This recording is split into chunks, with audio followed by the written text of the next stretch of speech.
Hi, everybody. I'm Diane Brady. I am here with Sheena Iyengar, who is a professor of business at Columbia Business School. Sheena, welcome.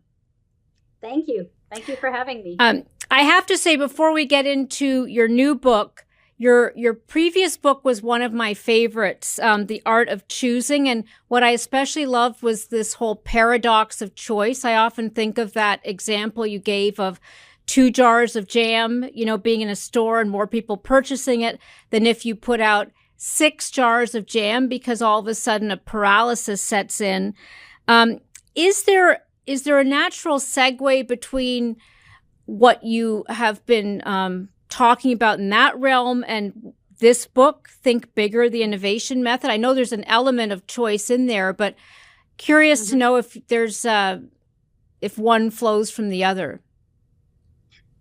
I still remember coming on that stage years ago, and you were there, and I was really nervous because it was one of my first talks as the book came out. And I remember you gave such a beautiful introduction, and that room was packed.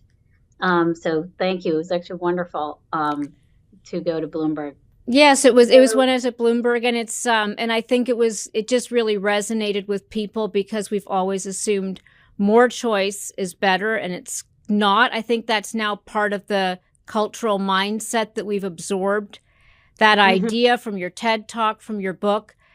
Now you've got Think Bigger. I know that the pandemic was part of an inspiration for it, but I'm curious how it links to your academic work too. So here's the way to think about it. If you think about choice actually has two functions. The first is the ability to pick and find, right? So when you're making a choice, what are you doing? You're going out in the world and you're saying, what are the options and which option is the best fit for whatever it is I'm looking for? So it's a picking and finding exercise. What's the second function that choice plays, particularly for humans more than any other species? Humans say, well, I need something or I want something, but it doesn't exist. So how do I create it? So the other function that choice plays is it is the tool you use for creating new choices. It's an exercise in invention. The Art of Choosing was a book that was descriptive. It described the 7 big dilemmas confronting us as modern individuals in terms of how choice is changing and affecting us today. So cultural differences, the misinformation / illusion of choice problem, the paradox or too much choice, paradox of choice or choice overload problem, the very, very difficult choices around quality versus quantity of life decisions. And notice how in the last 15 years, those decisions have only become more complicated as time has gone on. Think Bigger, How to Innovate answers the question, how do you create choices? Art of Choosing told you what was difficult about the picking and finding exercise. And Think Bigger says, how do you create meaningful choices when there is no solution available for whatever problem I have, whether it's something small, like how do I help my child navigate this difficult situation that he or she is having in their everyday? How do I navigate my everyday problems in my career, in my personal life? Whether it's an organization trying to navigate how do they come up with a new competitive advantage, whether it's a people trying to navigate how to deal with these big problems confronting their society. Well, it's interesting because you talk at the start of the book about walking with your son and how he was an inspiration to write this. Why was that? Well, I started around 2012. So the book, The Art of Choosing, was out, and I would go out and give talks. And again, people would say, well, you've told me the problem, but how do I solve it? And so I began to realize that I hadn't really answered the really important question, which was the prescription. And so I began to create a course. And then I realized that we didn't really have a good method out there. The design thinking didn't answer the question of how do you create meaningful choices.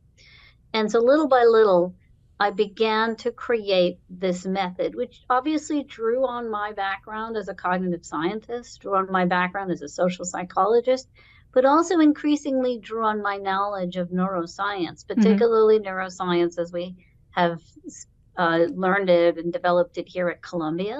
The book draws very much on the work of folks like Eric Kandel and his team. And so I began to develop the method. And then as the world shut down, by this point, I'd been teaching the course. It's been getting more and more traction.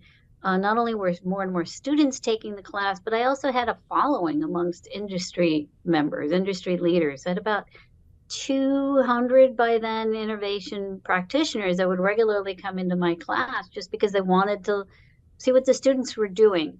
And so when the world shut down, my son and I were walking the streets. When I said to him, I said, this world is really going crazy. It's going to be up to you, your generation, to save this world and make it a better place. That doesn't always go over well. And my son was 13 at the time. Right. And he's like, well, maybe you should just write your book finally, think bigger. And so I decided to write the book and I thought I could write it in 6 months. That never happens. Our ability to predict doesn't really work out, but I did write the book and I decided to dedicate it to him. Well, let's first of all, let's start with the think bigger. I mean, it's basically think about the bigger problem. I mean, talk about the whole, what do you mean by bigger? Because it can mean more ambitious. It can mean, you're tackling a piece of what really is a bigger whole. I mean, how do you think about it and define it? So Think Bigger is a prescriptive book, right? Whereas The Art of Choosing was descriptive. Yep. Think Bigger is prescriptive. It does give people a framework and a toolkit. In order to think big, we often tell people think big or think out of the box. What does that mean? That's like way up there. So in order to think big, you have to start by thinking bigger. That's the sort of motto that I give on the very first day of class. And yes, you're correct. It starts by defining the problem in a way that on the one hand has an eye towards how to scale, how to think about the future, but at the same time is defining a problem that is, with today's knowledge and know-how, solvable. So as Einstein once said, if I had an hour to save the planet, I would spend the first 55 minutes thinking about the problem and the last 5 minutes thinking about the solution. So you're right to say that it starts with really thinking about what exactly is that problem. Because about 72% of companies, when they get a team together to create a new vision or strategy or a new product launch, they fail. And they fail because halfway through the process, they realize that they actually generated a solution for an entirely different problem because they didn't spend the time and the thought necessary to defining the problem in a way that's actually in line with what their needs and wants are. Right. It almost goes back to Peter Drucker in a way, doesn't it? What business are you in? What problem are you solving?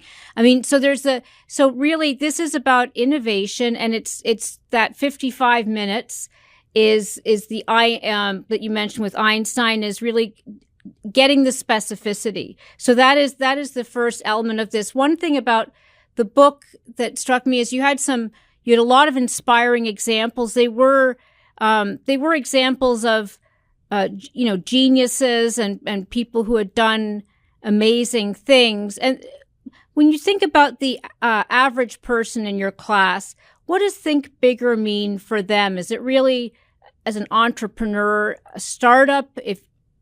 Can you apply it to your personal life? I just want to right size here that this isn't about saving the world, solving climate change. Thinking bigger can contextually be manageable. That's a beautiful question. And I would say, first and foremost, at the very beginning of my class, what I say to them and I show them through both in-class exercises. So every single day, we start with what I call the creativity challenge. Mm. And it's always a different exercise. And the point of that is to show them that above all else, the exercise of creativity is not something that is innate. There's no such thing as somebody who's an analytical type or a creative type. This is a myth when you look at our brains under the MRI machine. The right brain, left brain is not. That defies a lot of conventional wisdom, doesn't it? With the right brain, left brain is a myth. Despite all those tests out there, it's a myth. Anybody can learn to be creative, just like anybody can go to the gym and learn a new type of exercise, whether it's yoga or Pilates or swimming. Sure, some people might get better at it as a function of how much effort and strategy they put into it, but anybody can learn it and anybody gets better in doing it. The average student in my class, so I have a bunch of students. So first of all, my class is a mix of engineering and MBA students because it is really important to have a diversity of knowledge. Actually, we even have architectural students and we have students from CEPA. So the second thing is, sure, a few of them, about 10 to 15% will go on to do startups. And we have had a few startups like Changing Room. Some have gone on to use it most of them go on to use it in their jobs. So we've actually placed quite a few students in consulting companies and startups where they bring the knowledge to help them become better problem solvers. Because ultimately, what is Think Bigger actually about? It is training you how to be better problem solvers. So just talk about the matrix that you have. I believe is it a 6-step process? If just quickly flag it. It's a 6-step method, and it has a tool called the choice map. Yep. Which looks like a matrix. Yes. And so it starts with basically defining the problem. Forgive me, I'm going to let you say it because I know that you sum it up really nicely. So there are 6 steps. It's define the problem, break it down, compare wants, search in and out of the box, choice map, and think of choice mapping as the alternative to brainstorming, and the third eye test. So those are your 6 steps. Which is basically taking yourself, almost in a way, triangulating it and getting some sort of objective opinion on how it's viewed from the outside. Is that the third eye? The third eye is a new way of collecting feedback, because most of the time when people have an idea up here in their heads, they think, oh, perfect, I'm ready to prototype. They don't realize the ideation phase is actually not over. You're not ready to go out there and go collect likes on social media. You're still an idiot. Third eye test is you've got an idea up here. Now you have to see, what exactly is this thing up here? What is the idea, and how are people going to interpret? Until you are able to see that others can interpret your ideas in the way that you intended, it's not an idea. It's not ready to be evaluated. So the third eye is, how do you go outside of yourself to learn how others will see your idea? And so it's a set of different verbal exercises. A lot of it has to do with listening. And a lot of it also has to do with creating visuals without creating prototyping. So think of it as pre-prototyping. This is just to see, how do I further flesh this out? How do I learn how people are going to interpret my idea? Only when there's alignment between what I see and what you see is it now ready for you to find out if it's worth pursuing. As you've done this, I mean, obviously we want people should buy the book. We're not going to go through the whole book, but has it changed your own thinking or your own approach the more you've sort of dug into the science behind this? How tactically do you do things differently? Absolutely. I would say the three things, actually the four things that I do now on a very regular basis, which I also, a lot of my students do. Those are the main takeaways, I think, for regular life lessons. Is first, when you're stuck in a meeting or you're stuck in a rut and you're going in circles and circles, I do pull myself back and I say, wait, what's the real problem I'm trying to solve? Mm-hmm. Because everybody takes you in their own little directions and their own circles, and you get really confused. So you got to step back and say, what's the problem? The second thing is when you have a problem and people are constantly telling, well, this is how we did it, this doesn't work, I do naturally now say, wait, somebody has solved this somewhere in some other world. Mm-hmm. Where can I look for that solution? And that helps really open one's mind. And thanks to our, various social media platforms, Google, you can have access to information if you know what you're looking for. One thing, go ahead. Go ahead. I think the third is it's changed my way of understanding what I'm looking for in a solution, what mm-hmm. my criteria is. I no longer say what should the solution be able to do, as much as I say, wait, if I were to find the right solution, how do I want to feel? Mm-hmm. Because that's ultimately our real selection criteria. And the fourth is I'm very cognizant that I'll describe something and I actually have to check how others actually interpreted it, because there's so much, it's so easy for there to be a misalignment. Well, and I think that's interesting. One of the qualities I think about when I think about thinking bigger is bravery. And you mentioned the pandemic. In some ways, that bravery took a hit for some people during the pandemic. And how much when you think about the qualities of the people who really master this in a way, besides following the criteria that you lay out in your book, are there character traits? I mean, I'm just because it feels like we're in a period where you don't want to be brave. I talk to a lot of leaders. It's more difficult to be brave now in some ways. And yet we need it. So I do a lot of exercises in class where I'm trying to teach them two things. I guess three things. One is to be fearless. So I get them to do things that they would ordinarily be uncomfortable doing. You hate talking to strangers. You have never really danced in public. I get you to do that, and then you have to write a poem about it. Mm-hmm.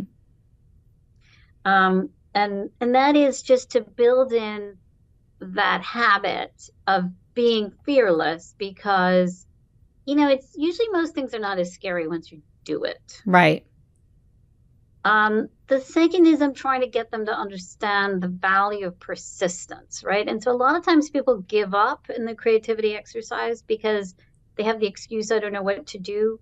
By giving them the framework and the toolkit, they now don't have that excuse. I think anybody can do it, but they do have to persist. And then the third thing I think is important is essentially this willingness to be curious, this willingness to, as I put it, go into other boxes, to learn about other things, because you never know where you're going to find interesting things that you can import in. Mm-hmm.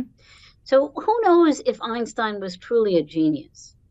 What we do know is he sat in the patent office for a number of years and was exposed to a whole bunch of patents on a whole bunch of different topics.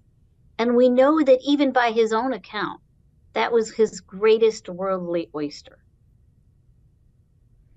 It is interesting. I think one good place to end is, being in an academic institution. There's so much discussion right now about the value of the university experience, the diversity of that experience. You mentioned sort of just the subject matter diversity you try to achieve in your classroom. Are you noticing any of these conversations sort of seep into the classroom itself? Because certainly we're reading about it a lot. You're experiencing it. Yeah, I would say that our young, there's often in the news a lot of critique of our young, that they're a different generation. Maybe they don't have the same ideas or value systems of the older generation. I think you just froze up for a second.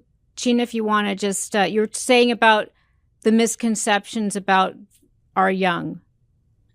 So one of the big misconceptions about our young, it's saying internet connection is unstable. I apologize. No, it's okay. It's working. Anyway, so I would say the thing that's most impressive about our young today is they care. They really want to get involved and get engaged in all kinds of things affecting our world. I'll tell you, I'm teaching an MBA class, and they are all required to use the Think Bigger method to come up with an idea that solves for a problem. I mean, that literally they have to come up with an entrepreneurial idea, even though they're not training to be an entrepreneur in my class. 40% of the ideas that they create by the end of the semester have to do with a not-for-profit venture that's in some way, shape, or form trying to solve for a problem or a challenge confronting our world today. Yeah.